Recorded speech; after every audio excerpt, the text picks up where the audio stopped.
Hi everybody, Rad Mom here. Welcome back to the channel. Got kind of a special one for you today. Today we're talking to Judith Butler. The grandmother of gender theory. Word to the wise, this woman makes me absolutely livid. So if you enjoy my ranting videos, welcome. This one is for you. Really quick though, subscribe to the channel if you haven't already so we can all work together to bring feminism back into the real world because we desperately need it. I swear this woman to me comes across as the living embodiment of internalized misogyny. Her lesbian status is apparently unaffected by her legal non-binary status. But she's from Cleveland too. So, you know, it's two hometown girls duking it out today. I could not find what part of Cleveland she is from, which anybody who is from Cleveland knows that that matters. Are you from Parma? Are you from Shaker? People want to know this. Of the two, I'm going to guess Shaker, although possibly Beechwood. This clip is mercifully short, but I think it illustrates the insanity that is gender theory beautifully, and why it is incompatible with feminism and women's liberation. The way in which feminism began.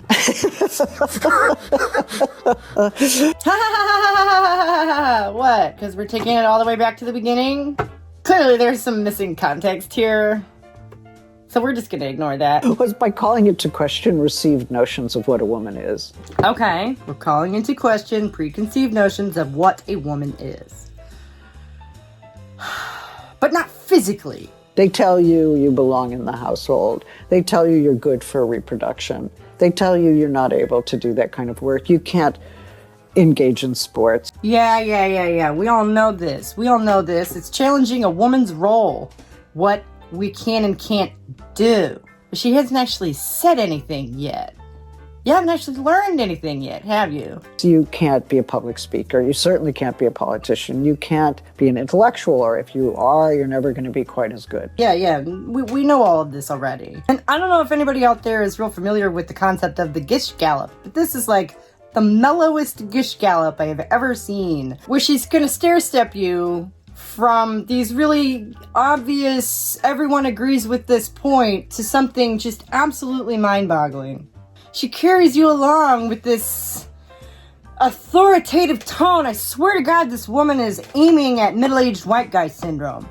And she's just about nailed it, actually, I think. So, what has feminism been about? It's been about contesting received ideas of what a woman is. Of what a woman can do. You didn't make any statements there about what a woman is physically. Why did we start women's studies, feminist studies, gender studies? Well, we did because we wanted to call into question these presuppositions that had been taken for granted for too long. She still hasn't said anything yet. So we ask the question, what is it to be a woman? What is it to be a woman? Not what is a woman. I'm splitting linguistic hairs here, but again, words matter. Or what does it mean to be a woman? Simone de Beauvoir, one is not born, but rather becomes a woman. Really? Ooh. This is one of the things that makes me hoppy mad. You're going to invoke de Beauvoir to wave away the physicality of woman's existence? Did you read that book? I tried. And that thing is a mountain of misery. It is from the time before chemical contraception. So my modern ass took one look at that and went, oh, we don't need to worry about that shit anymore, and took it as an excuse not to finish the book because it's horrifying. One is not born, but rather becomes a woman. This is to say that to be a woman is to be traumatized. That what you see before you is not organic. It is the result of existing in a world of perpetual punishment for our physical existence.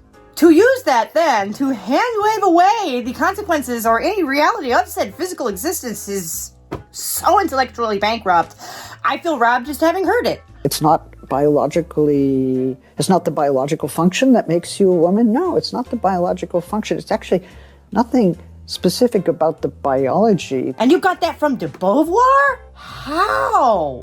No. Because you're not born a woman? No one's born a man either. No one's born an adult. But you're not going to quibble with that logic, right? Because that doesn't make your point for you. It's part of the picture. Thank you for admitting that. I was shocked to learn that this woman has a son who, for all appearances, is her biological child. He looks like her anyway. I just... How? I hate to get personal about it, but who we are informs our perspective, doesn't it? You have Judith Butler to thank for the concept of the performativity of gender, which, by the way, does not mean that you perform your gender. It means that your gender performs you. I feel like I'm making a Yakov Smirnoff joke over here. And the idea of the actor, the person who does the behavior, is an illusion. Being a lesbian gives you a different perspective, so I thought perhaps that maybe that would have something to do with, like, not believing in the family unit is like being a flat earther. If you're a straight woman, you simply do not have the luxury of just disbelieving in that shit. And I think that was part of de Beauvoir's pain, honestly. She was in love with Sartre. Ouch. Nothing specific about the biology that alone defines you as a woman. Yes, that is what it is. Everything else is optional. That's the point.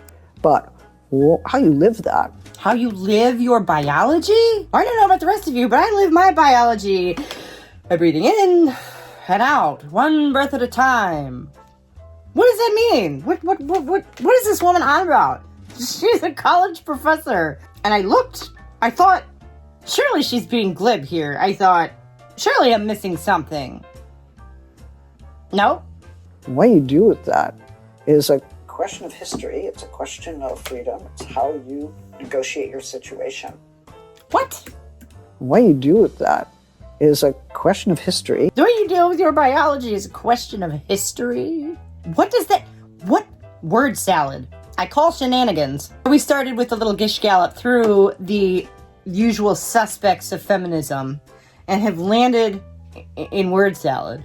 It's a question of freedom. You don't have freedom from your biology. That's called death. It's how you negotiate your situation, which is an historically complicated one. Oh, but she did say and historically. So, there's 1 point for her, I guess. It's how you negotiate your situation, which is an historically complicated one. The situation of women is an historically complicated one. Why is that, Judith? Where there are established norms and roles. That's not why! These established norms and roles spring from a material reality that is non-negotiable. So feminism has always kept the question open. What is a woman? And refused to answer it. Refused to answer it on principle. Feminism does not answer the question, what is a woman? Because feminism does not ask that question. The answer is assumed. The assumed status of woman is the bedrock upon which the rest of it is built. So this thing that's been packaged as a liberating idea is in fact an attack on the very foundations of feminist philosophy's very existence. So thanks a lot, Judy. I cannot stand this woman. Because we don't know all the things women can be and do. So we're gonna just ignore the thing that is the defining quality of the group in question. How much do you suppose this woman makes a year spouting this nonsense? And we're not about to say in advance, this is who you are. Stay within your limits. Stay within this category. We've decided. No, nature decided. The arrogance to think that she can just do away with material reality and what? How exactly do the post-structuralists propose we are to structure anything? Because guess what? People need structure to live their lives in. Concepts like morning, noon, and night, okay? Concepts like workspace and home space. Stuff like that. I had somebody ask me in a comment a couple of weeks ago what it was I meant by that. Now, I don't need any structure to live my life in. That is one, asshole. Chaos, as a concept, is a framework. Hello? You cannot escape the fact that you live in a mind.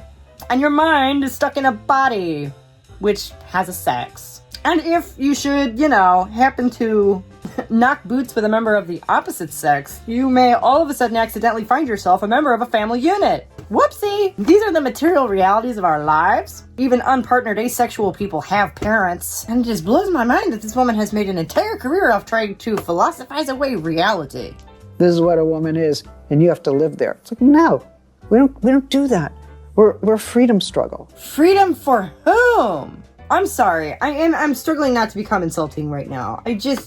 For female people from externally imposed expectations. It is very simple. It's so simple that even conservatives can understand it. A friend of mine was telling me the other day that the trans movement has shown him that feminism is not anti-man. It's about us establishing our own identity. It is not anti-man. So, thanks, gender theory, I guess. A little short this week, but very intense. This woman makes me so angry. Feminism refuses to say who women are. What we are is the foundational assumption of the whole thing. So I'm going to be sticking with that. Thank you so much for hanging with me while I yell at Judith Butler today. Come back at the top of the hour for the live stream and discussion where we always keep it lively. So I'll see you there. Thanks a lot. Bye. Freedom for whom? You stupid bitch. Oh my God.